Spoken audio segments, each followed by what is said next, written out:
আপনারা ভিডিওতে দেখতে পাচ্ছেন যে একটি মুরগির ছাল ছাড়ানো কতটা ইজিলি ছাল ছাড়ানো যায় এবং খুব সহজে অল্প সময়ের মধ্যে এভাবে যদি আপনি ছালগুলো ছাড়িয়ে নেন দেখবেন খুব সহজ হবে কাজটি। এই কাজটি আমি প্রায়শই করে থাকি। সাধারণত একটি মুরগির ছাল ছাড়াতে এভাবে 20 থেকে 24 সেকেন্ড সময় লাগে, এর বেশি সময়ের প্রয়োজন নেই।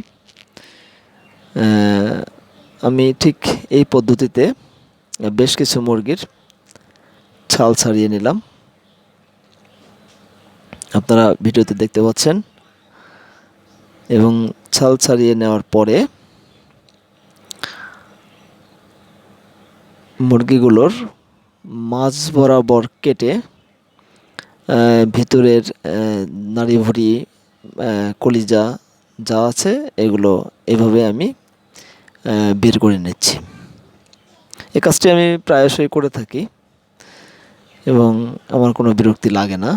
এভাবে আমি সবগুলো মুরগির নাড়িভুঁড়ি বের করে পরিষ্কার করে মাঝখান থেকে 2 পিস করে নিলাম। এখন আমি চাইলে এটাকে শেষ করে ধুয়ে নিলাম, মানে ধুয়ে নেওয়ার পরে আমি চাইলে এখন এটাকে যে কোনো সাইজে কাটতে পারি। তো ধন্যবাদ সবাইকে ভিডিওটি দেখার জন্য।